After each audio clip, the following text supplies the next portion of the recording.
Bonjour, j'espère que vous allez bien, j'espère que ça enregistre bien et qu'on m'entend bien. Et s'il y a quelqu'un qui est là, je veux bien qu'il se manifeste et qu'il me dise si on m'entend bien. Donc voilà, comme j'avais annoncé, je vous fais aujourd'hui un live sur la blessure de rejet, sur comment on s'en libère en fait, comment est-ce qu'on fait pour pouvoir dépasser cette blessure et vivre une vie où on se sent mieux tout simplement. Donc c'est un sujet qui me tient à cœur parce que moi j'ai vraiment été fort conditionnée par cette blessure toute la première partie de ma vie et j'ai réussi à la libérer et je pensais vraiment pas que c'était possible à l'époque où je la vivais et donc voilà ça me tient à cœur de partager comment j'ai fait pour m'en libérer mais aussi comment j'ai fait voilà après j'ai accompagné pas mal de personnes, j'accompagne pas mal de personnes qui ont cette blessure et partager mon expérience et leur expérience. Alors, en attendant que tout le monde arrive, je vais me présenter. Je vais rapidement me présenter. Donc, pour ceux qui ne me connaissent pas encore, je suis Marie-Aline de Révèle-toi. Donc, je suis coach en alignement et guérisseuse de l'âme et de l'enfant intérieur. Donc, coach en alignement, donc j'aide des personnes à trouver leur alignement, à trouver ce qui est vraiment important pour eux, à se connecter à leur mission de vie et à aligner leur vie à qui ils sont vraiment, à leur âme, à leur mission. Et donc, pour ça, j'ai une formation sur la mission de vie. Et guérisseuse de l'enfant intérieur, donc j'aide aussi des personnes à travers des séances de guérison, de coaching, à se libérer de leurs blessures du passé qui les empêchent justement d'aligner leur vie sur qui ils sont vraiment et de pouvoir vivre en accord avec leur mission de vie. Et donc ici, dans cette vidéo, j'ai plus ma casquette de guérisseuse, puisque je vais vous parler des blessures, de comment est-ce qu'on fait pour s'en libérer, mais vous allez voir que le lien va se faire avec l'alignement, puisque les deux sont en fait assez bien liés, mais ça on y reviendra après. Alors, la blessure de rejet. Pour commencer, qu'est-ce que c'est? Donc, s'il y a des gens, n'hésitez pas à vous manifester, à me faire un petit coucou, je serais ravie de ça. Alors, donc la blessure. Euh, donc moi, comment je l'ai vécu, c'était surtout un sentiment de solitude en fait. Je me souviens quand je l'ai surtout ressenti quand j'étais ado et en début de mon âge adulte, donc quand j'ai commencé les études universitaires. Alors après, ce sentiment s'est fort atténué, donc je l'ai beaucoup moins vécu au milieu, à la fin de mes études, mais c'est pas pour autant que la blessure n'était plus là et qu'elle n'était pas encore en train de conditionner ma vie. Donc ça, je m'en suis rendu compte après. Donc souvent, ce que j'entends, ce que moi j'ai vécu et de ce que j'entends que mes clients me disent, qui est assez fort en commun avec cette blessure, c'est d'avoir du mal à trouver sa place en fait, d'avoir du mal à trouver sa place dans un groupe et à vraiment ne pas se sentir appartenir. Donc se sentir assez seul, surtout en groupe en fait. C'est beaucoup, cette blessure elle est beaucoup liée au fait de se sentir appartenir à un groupe. Souvent c'est des personnes qui ont un ou deux amis très proches avec qui ça se passe très bien et c'est aussi comme ça que j'ai vécu. Mais dès qu'il s'agit de se mettre dans un groupe, c'est difficile. Il y a ce sentiment de se sentir seul, de se sentir différent, c'est ça j'ai beaucoup entendu, et de se sentir un peu comme un extraterrestre, quoi, d'être entouré de gens et de se dire mais qu'est-ce que je fous là, je me sens pas connectée avec eux, je comprends pas ce que je fais là, je me sens pas bien et je me sens seule en fait, j'ai beau être entourée, je me sens seule et avec du coup c'est un peu cette culpabilité, cette difficulté de se dire mais comment ça se fait que j'arrive pas à trouver des gens avec qui je me sens bien, avec qui je me sens connectée, avec qui je me sens alignée. Donc moi je me souviens quand j'étais ado et aussi un peu au début de mes études, j'avais vraiment cette culpabilité et je n'arrêtais pas de me poser la question mais pourquoi est-ce que je trouve personne, pourquoi est-ce que je me sens mal dans les groupes. C'était vraiment une culpabilité, une croyance que j'avais un problème et un peu ce sentiment que je sois là ou que je sois pas là, ça fait pas de différence en fait. Donc voilà, moi c'est vraiment comme ça que je le vivais à l'époque. Et, euh, et alors la bonne nouvelle que j'ai envie de vous partager, c'est que ce sentiment de solitude qui a vraiment conditionné ma vie pendant vraiment longtemps, eh ben, je ne le ressens plus en fait. Ça fait des années que je ne l'ai plus ressenti, qu'il est vraiment partie de ma vie. Ça fait des années que je suis à l'aise en groupe, que je me pose plus cette question de est-ce que les gens m'aiment, est-ce qu'ils m'aiment pas, et que aussi quand il y a des petites disputes ou quoi, ça m'atteint plus autant, quoi. J'ai plus autant peur de me retrouver seule ou quoi. Donc ça c'est vraiment le message que j'avais envie de vous faire passer aussi avec cette vidéo, c'est que avec ce live, c'est qu'on peut guérir de ça en fait. On peut vraiment switcher et se sentir bien et ne plus avoir ce sentiment de solitude qui me pesait autant quand j'étais ado, quand j'étais en début d'adolescence et qui revenait me chatouiller, un peu me gratouiller de temps en temps à l'âge adulte, quoi. Alors, du coup, comment est-ce qu'on fait pour se libérer de ça? Comment est-ce qu'on fait pour se libérer de cette blessure de rejet, de ce sentiment de solitude, de cette difficulté de trouver sa place, de trouver un groupe qui nous aime? Comment est-ce que... Pour moi, d'abord, il faut d'abord comprendre c'est quoi une blessure. Parce que quand on comprend c'est quoi les choses, c'est plus facile de s'en libérer. Alors, pour moi, une blessure, en fait, c'est simplement, entre guillemets, une croyance sur nous-mêmes difficile. Par exemple, la blessure de rejet, ça va être une croyance comme on ne m'aime pas, ou je ne m'aime pas, ou je ne mérite pas l'amour. Une croyance qui prend racine suite à un événement traumatisant dans l'enfance ou dans l'adolescence, suite à ou alors suite à des moments, enfin voilà, c'est une croyance qui prend racine suite à comment le tout petit enfant qu'on a été, le bébé, a interprété certains moments de sa vie. Donc il faut savoir que le bébé, il sait que s'il se fait abandonner, il va mourir.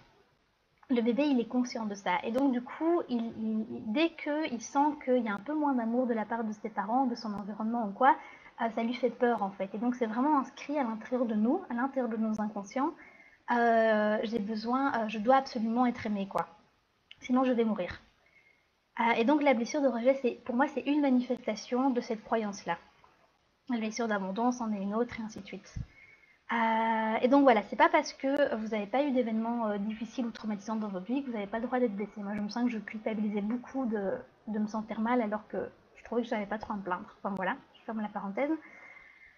Donc pour moi, les blessures, dont la blessure de rejet, ça part d'une croyance qu'on a sur nous-mêmes, qui prend vraiment racine à l'intérieur de nous suite à des événements difficiles, des événements traumatisants. Et donc c'est une croyance entourée d'une charge émotionnelle qui rend cette croyance active dans notre vie et qui crée ces sentiments de solitude, de tristesse ou d'angoisse quand on a l'impression qu'on a foiré et tout ça. Et en fait, pour moi, pour guérir une blessure, le processus est en fait assez simple. C'est d'un côté changer cette croyance qu'on a sur nous-mêmes, sur les autres, sur le monde, et de l'autre côté libérer cette charge émotionnelle. Parce que c'est cette charge émotionnelle qui maintient la croyance vivante en nous, entre guillemets. Donc voilà, le processus, il est assez simple. Alors, c'est pas parce qu'il est simple qu'il est facile à mettre en place. Moi, ça m'a pris quand même quelques années pour vraiment me libérer de ça. Donc, donc, pour ce qui s'agit de libérer la croyance, il faut savoir que la blessure de rejet, c'est vraiment croire que je n'ai pas ma place, que je n'ai pas, les gens ne m'aiment pas pour qui je suis. Et aussi, ben, si je prends ma place, ça va mal se passer en fait. Si je prends ma place, on va me rejeter, on va se moquer de moi, ça va être difficile. Et donc, c'est de faire en sorte de ne pas prendre sa place en fait. Parce que c'est vraiment la croyance que si je prends ma place, ça va mal se passer. Et ça, ben, pareil, c'est notre enfant, ça peut même venir de vie antérieure, évidemment, qui croit que s'il prend sa place, il y a eu des expériences difficiles, des expériences traumatisantes où il a osé être lui-même, il a pris sa place, ça s'est mal passé, et donc il retient, ouf, plus jamais. Et donc, inconsciemment, ce qui va se passer, c'est que... donc, il faut que je reprenne mes petites notes. Ouais. Inconsciemment, ce qui va se passer, c'est que du coup, notre inconscient va faire en sorte qu'on ne prenne pas notre place. On va faire en sorte qu'on ne trouve pas un groupe dans lequel on se sente appartenir, va faire en sorte qu'on ne s'entoure pas de gens qui se disent ou dans lesquels on se sente bien. Notre inconscient va faire en sorte de ça parce qu'il se dit ouh là là, c'est trop dangereux en fait. Si tu prends ta place, si tu te montres comme tu es, si tu te fais aimer pour qui tu es, ça risque de mal se finir. On va faire en sorte que ça se passe pas comme ça. Et donc le résultat, ça m'a fait un gros choc, ça m'a pris un peu de temps pour vraiment le comprendre, mais le résultat c'est qu'en fait on va saboter ces relations. C'est-à-dire qu'on va faire en sorte que les gens, on va faire en sorte soit de s'attirer des personnes qui ne nous correspondent pas, pour aller confirmer cette croyance de en fait je ne suis pas digne d'amour, je ne suis pas digne d'être aimée. Soit on va s'attirer des gens qui nous aiment bien ou quoi, mais on va s'arranger pour inconsciemment dire la mauvaise chose au mauvais moment à la mauvaise personne pour que ça se passe pas bien. Moi, j'ai plein d'épisodes dans mon adolescence où j'avais l'air de mettre les pieds dans le plat. C'était vraiment assez incroyable, quoi. Euh, et après, je me culpabilisais énormément d'avoir fait ça. C'était hyper inconscient, je me rendais absolument pas compte au moment de le faire que j'allais faire exploser la poudre. Et donc ça a vraiment participé à ancrer cette croyance, quoi. Mais c'était vraiment du sabotage, en fait. C'était vraiment de l'auto-sabotage de faire en sorte de surtout pas trouver ma place, en fait, parce que j'avais peur de la trouver, parce que j'avais peur qu'on m'aime. Donc voilà, c'est vraiment un des gros effets de la blessure de rejet, c'est de saboter ses relations. Donc de faire en sorte de s'attirer des situations, de faire en sorte de trouver des groupes où, comme par hasard, on va pas se sentir bien, de mettre son attention sur les personnes qui ne nous aiment pas trop, alors qu'il y a des gens qui nous aiment, et de, comme par hasard, poser vraiment notre attention que sur ces personnes-là. Je me souviens vraiment d'une coachée où voilà, elle m'avait dit qu'elle se sentait seule, qu'on l'appelait pas et tout ça, et puis en creusant un peu, je me rendais compte qu'en fait, si, on l'appelait, elle voyait ses amis et tout ça, mais que elle ne posait son attention que sur les gens qui l'appelaient pas, que sur les gens qui prenaient pas du temps pour elle, et donc du coup, elle était persuadée qu'on l'aimait pas. Mais c'était vraiment un petit sabotage inconscient qui le faisait voir uniquement les gens qui l'aimaient pas plutôt que les gens qui l'aimaient. Voilà, pardon, parfois je m'emballe et je parle un peu trop vite, donc je vais me calmer. Et l'autre résultat inconscient de la blessure de rejet, et donc là, c'est de nouveau quelque chose où j'avais absolument pas du tout conscience que les deux étaient liés, et c'est que du coup, comme on a peur d'être rejeté si on est soi-même, comme on a peur d'appartenir à un groupe, comme on ne veut pas trouver sa place inconsciemment, eh ben en fait on se coupe de soi-même. On se coupe de ce qui est important pour nous. On se coupe de nos désirs. On se coupe de nos besoins. Je me souviens qu'à la fin de mes études, je ne savais pas ce que je voulais. Je ne savais pas ce qui était important pour moi. J'avais besoin que les autres me disent quoi. Je n'avais vraiment pas accès à ça. J'arrivais pas à prendre de décision. Et donc, de mon côté, ça se reflétait au niveau de l'emploi, du travail, parce que j'arrive pas à trouver ma place. J'arrive pas à appartenir à un groupe. Le groupe, si on si on Vincent qui ouais, l'auto-sabotage pratiqué aussi.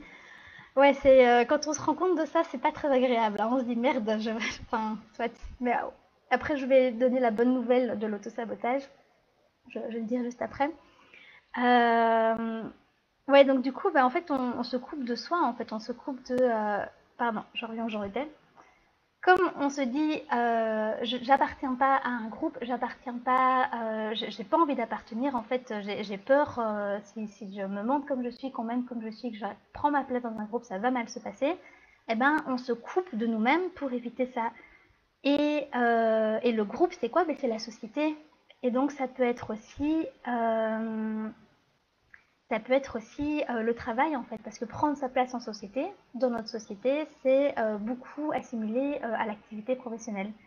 Et donc, beaucoup de gens qui ont cette blessure de rejet, je ne dis pas tout le monde, mais beaucoup, vont avoir du mal à trouver une activité qui leur plaît vraiment, à trouver un emploi stable, à trouver leur place en société. Pas parce qu'ils en ont pas, mais juste parce qu'en fait, ils se coupent d'eux-mêmes. Juste parce qu'en fait, ils font en sorte de... Alors, je vais vous donner un exemple avec moi, ce sera plus simple. À la fin de mes études, à la fin de mes études en sociologie, études que j'avais adorées, études, je suis sûre que si j'avais postulé tout ça dans le type d'emploi qu'on peut faire après des études, je suis sûre que j'aurais trouvé quelque chose qui me plaisait. Et d'ailleurs, quand je regardais les emplois des autres diplômés, ben, ça avait l'air vachement cool. Sauf que moi, j'étais persuadée que je trouverais jamais, j'étais persuadée que c'était pas pour moi, et j'étais persuadée que ce dans quoi j'étais douée, ça servait à rien et tout le monde s'en foutait sur le marché de l'emploi. Et donc, du coup, j'ai fait un deuxième master en sciences de gestion. Et puis, j'ai cherché des boulots sur ce master en sciences de gestion qui ne m'avait pas du tout plu. Et puis après, évidemment, je me suis retrouvée dans un emploi où j'ai exactement tout à fait rejoué ma blessure de rejet. C'est-à-dire, j'étais avec des ingénieurs. On me demandait de faire un boulot d'ingénieur alors que je ne suis pas ingénieure, je ne comprenais rien à ce qui se passait. Je comprenais rien à ce qu'on voulait de moi, j'arrivais pas à prendre ma place, évidemment, puisque j'étais pas du tout au bon endroit. Et c'est moi toute seule qui avait créé ça, quoi. Qui avait créé ça en m'étant coupée de moi-même, en ne voulant pas voir que j'étais douée dans le social, que j'étais douée dans ceci, que j'aimais faire ceci ou cela, et en allant plutôt chercher dans ce que je croyais qu'on attendait de moi, ce que j'espérais de moi. Et tout ça, c'était vraiment lié à ma blessure de rejet. Je m'étais rejetée moi-même. Et donc, comme je me projetais moi-même, je ne pouvais pas trouver un endroit dans lequel je serais qui je suis. Donc voilà, ça c'est les deux effets un peu pervers de la blessure de rejet inconscient. C'est un, de saboter ses relations, et deux, de s'attirer des situations, des endroits qui vont confirmer qu'on n'est pas à sa place, et du coup de se couper de soi-même, quoi. Alors la bonne nouvelle de tout ça, c'est que la croyance de la blessure de rejet, c'est on m'aime pas, c'est si je suis comme je suis, on va pas m'aimer. Et moi, ça m'a énormément aidé de prendre conscience que je sabotais mes relations, parce que tout d'un coup, je me suis dit, mais en fait, non, en fait, on peut m'aimer comme je suis. C'est pas les gens qui m'aimaient pas, c'est moi qui ai fait en sorte soit d'attirer les mauvaises personnes, soit de vexer la personne au mauvais moment, ou de moi-même hyper fort surinterpréter ce qu'on m'avait dit pour pouvoir être blessée et victime de la personne, alors que finalement, si je prenais du recul, c'était pas si grave. Donc la bonne nouvelle, c'est que moi, ça m'a vraiment énormément aidé à me libérer d'un poids et à me rendre compte qu'en fait, j'avais pas de problème. À me rendre compte qu'en fait, les gens, que je pouvais être aimée, en fait. Ça paraît un peu débile dit comme ça, mais c'est vraiment, moi, l'effet que ça m'a fait, c'est de me rendre compte que et donc c'est pareil pour vous, c'est si vous avez eu des soucis à l'adolescence et tout ça, c'est pas parce que vous avez un problème, c'est pas parce que vous on vous aime pas, c'est parce que vous n'êtes pas digne d'amour, mais c'est juste parce que vous avez un petit programme inconscient autour de vous qui a fait en sorte d'un peu saboter les choses, quoi. Et moi, ça m'a énormément libérée de me rendre compte de ça. Alors, euh, comment est-ce qu'on fait pour changer cette croyance? Donc, pour moi, il faut prendre le temps d'aller rechercher c'est quoi sa croyance à soi inconsciente. Donc moi, c'était vraiment lié au fait de prendre sa place. Et en fait, ma blessure de rejet était liée au fait de prendre ma place sur la terre. Donc c'était beaucoup plus loin que juste la blessure de rejet. En fait, quand j'ai été grattée, j'ai réussi à la libérer en prenant conscience que moi, ce que je croyais, c'est que j'avais pas ma place sur terre, que j'étais pas faite pour être ici sur Terre, je vais pas être incarnée, je devais retourner en haut dans les étoiles avec mes copains, quoi. Donc voilà, moi j'ai dû vraiment faire un travail sur mon tout petit bébé, la naissance, vraiment l'incarnation, et ce moment-là, me sentir accueillie, me sentir que j'avais ma place à ce moment-là. Donc voilà, moi ce que je vous inviterais, si vous vous reconnaissez dans ce que je dis, c'est d'aller chercher c'est quoi votre croyance à vous, qui crée cette blessure de rejet, pour aller la transformer, pour aller la libérer. C'est aussi des choses que je fais en séance de coaching. Et ce qui va être très important de faire en parallèle à ça, c'est libérer la charge émotionnelle. Parce que c'est cette charge émotionnelle qui maintient la croyance. C'est cette charge émotionnelle qui crée les autosabotages. Et donc, moi, j'ai passé plein de moments à simplement pleurer, à me laisser simplement pleurer. Mais c'est pas moi qui pleurais, c'était vraiment le petit enfant à l'intérieur de moi, quoi, qui avait souffert de ses blessures, qui avait souffert de ses moments de rejet, qui avait souffert de voir tous ses amis tout d'un coup lui tourner le dos. Enfin, voilà, c'est des moments difficiles. Et il y a un petit être à l'intérieur de nous qui a besoin de reconnaissance. Il a besoin qu'on lui dise ouais, c'était de la merde en fait. Effectivement, c'était dur à vivre, je te fais un gros câlin. Donc lui, il n'a pas besoin qu'on lui dise parce que j'ai déjà vu ça avec des gens très connectés spirituellement, très éveillés, bah, ils ont déjà conscience de tout ça et donc ils parlent à leur enfant intérieur comme si leur enfant intérieur c'était un adulte qui comprenait déjà tout ça, alors que non. Votre enfant intérieur, c'est un enfant, c'est un petit bébé ou c'est un tout petit enfant de 3-4 ans et il a besoin d'un câlin en fait, il n'a pas besoin d'être rationalisé. Et donc c'est vraiment de prendre le temps de libérer ses émotions, de libérer cette tristesse, de libérer ses angoisses peut-être, ou de cette colère qu'on peut avoir contre certaines personnes, et donc de ressentir vraiment, donc de prendre le temps d'aller contacter son enfant, de descendre un peu à l'intérieur de soi, d'aller voir comment il est, et de lui demander de quoi il a besoin, et de peut-être que il aura juste besoin de pleurer un coup dans vos bras, quoi. Et ça, c'est hyper libérateur. Ça a vraiment changé ma vie de faire ça. Et je vous dis, parce que une fois que l'émotion, elle est écoutée, une fois que l'enfant, il est reconnu dans ce qu'il a vécu de difficile, eh ben, l'émotion, elle a fait son boulot. Et donc, elle peut être évacuée, elle peut partir. Alors que tant qu'on ne fait pas ça, eh ben, l'émotion, elle retourne, elle retourne, elle retourne. Et donc, du coup, ben, elle crée des situations. Elle refait revivre la blessure jusqu'à ce qu'elle ait pu enfin délivrer son message et être libérée. Donc voilà, ça c'est vraiment les étapes que je propose pour guérir de ça, c'est dans un premier temps prendre du recul sur sa croyance. Donc, par exemple, quand on revit sa blessure, de dire on m'aime pas, eh ben non, en fait, changer la croyance, prendre du recul. Est-ce que c'est vrai qu'on m'aime pas? Déjà, c'est qui? Bon, est-ce que c'est tout le monde? Ah ben non, c'est juste cette personne-là, dans cette situation-là, à ce moment-là. Donc, petit à petit, donner moins de force à cette croyance que j'ai pas ma place ou qu'on m'aime pas ou qu'on m'appartient. Donc, par exemple, moi, cette croyance de je trouverai jamais, j'ai pas ma place, je trouverai jamais un truc où je me sens bien, ben la transformer en bah non en fait j'ai ma place mais pas là quoi, j'ai ma place, il y a un endroit où j'ai ma place où je pourrais être comme je suis, où je pourrais enfin voilà. Donc changer la croyance, libérer la charge émotionnelle et ce qui va énormément aider à changer cette croyance, c'est de bah, justement de faire l'inverse de votre croyance. Donc moi j'ai commencé à bêtement reprendre des cours de chant en fait. Donc j'ai commencé à me dire oui à moi-même. J'ai commencé à petit à petit consciemment prendre ma place. Et puis j'ai fait cette formation en coaching, et puis j'ai fait des formations dans d'autres domaines plus spirituels, en reiki, en chamanisme. Et donc petit à petit j'ai été prendre ma place. Et le fait de prendre ma place, de voir que tout se passait bien, de voir que oh bah comme par hasard quand je suis dans des endroits où j'adore ce que je fais, comme par hasard là je m'entends super bien avec les gens, comme par hasard là ça se passe bien. Eh ben, le fait de petit à petit aller consciemment à l'encontre de cette croyance de j'ai pas ma place sur terre, de je n'appartiens pas à des groupes, on m'aime pas, eh ben, ça a libéré petit à petit cette croyance. Et puis en parallèle à ça, faire les exercices de aller, ben, quand des émotions remontent, au lieu de les fuir, ben, aller les rencontrer, les laisser s'exprimer, les laisser sortir. Quoi. Et puis enfin, la dernière étape que je propose, c'est de prendre le cadeau. Donc c'est vraiment de prendre le cadeau de cette blessure. Parce que pour moi, si on vit des blessures, si on vit des difficultés, si on vit des douleurs, c'est jamais par hasard. C'est parce que notre âme a décidé de comprendre quelque chose avec cette blessure. Et pour moi, le cadeau de la blessure de rejet, c'est d'être capable de s'aimer euh, pour qui on est vraiment, d'être capable de s'aimer quoi que les autres en pensent. C'est vraiment, moi, c'est ce que j'appelle l'effet aimant.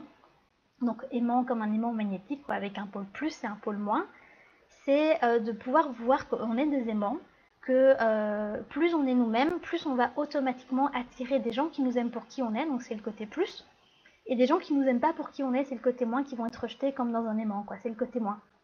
Donc pour moi, le cadeau de la blessure de rejet, une fois qu'on a réussi à la transmuter, c'est qu'on est tellement nous-mêmes euh, que automatiquement, on va attirer autour de nous le plus, on va attirer autour de nous ce qui nous correspond, qui on est.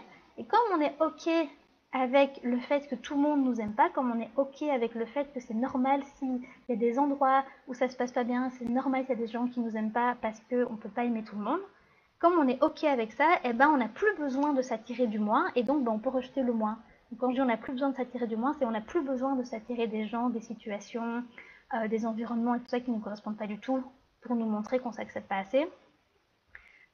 Puisqu'on a compris le truc et donc on les attire plus en fait. Et donc moi le résultat d'avoir guéri cette blessure, c'est d'avoir un environnement et des gens autour de moi et un métier tout ça assez paisible et harmonieux en fait. Ça arrive quasi plus jamais, ça arrive encore parfois évidemment, mais ça arrive quasi plus jamais de me sentir seule ou d'avoir du gros drama ou de me sentir vraiment que j'appartiens pas du tout au truc ou de me dire mais qu'est-ce que je fais là, ça arrive plus jamais parce que je suis ok avec ça maintenant. Parce que j'ai vraiment compris que c'est ok qu'il y ait des endroits où on se sent pas bien. Ça veut pas dire que j'ai un problème, ça veut pas dire que les autres ont un problème, ça veut juste dire que je suis pas à ma place. Pour moi, c'est ça le cadeau de la blessure de rejet. Parce qu'une fois qu'on est capable de faire ça, on devient un peu inarrêtable, quand on devient un peu limité, on a plus peur de ce que vont penser les autres, ou de est-ce que telle personne va pas m'aimer si j'ose faire ceci ou faire cela, alors que c'est pas ma responsabilité. Donc voilà, pour moi, le cadeau de la blessure de rejet, c'est de pouvoir s'aimer soi-même, quoi qu'il se passe, quoi qu'il arrive, quoi qu'on décide, et c'est hyper puissant, quoi. Donc voilà, est-ce que vous avez des questions par rapport à tout ce que j'ai lu ou par rapport à des expériences que vous avez vécues ou à votre blessure. Enfin, donc voilà, si vous avez des questions, n'hésitez pas.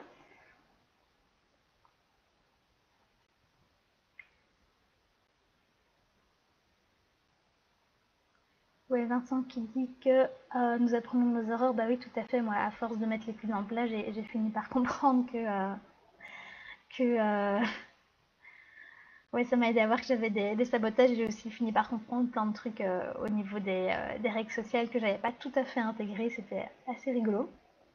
Voilà, est-ce que si vous avez des questions, vraiment n'hésitez pas. Moi, je suis profitée que je sois là pour pouvoir répondre des trucs difficiles pour vous ou quoi, que je pourrais peut-être vous aider à y voir un peu plus clair. Euh, voilà, n'hésitez pas.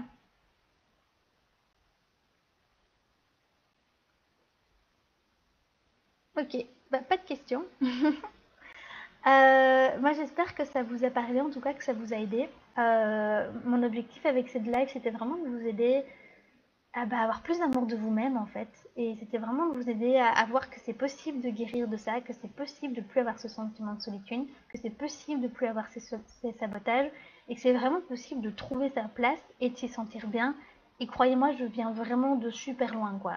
Euh, je croyais, enfin, je dirais tout ce que je suis en train de, qui je suis aujourd'hui à mon ado ou à mon enfant, il ne me croirait pas, quoi. Donc voilà, je voulais vraiment vous donner de l'espoir aussi et vous dire c'est possible de passer à travers tout ça, quoi.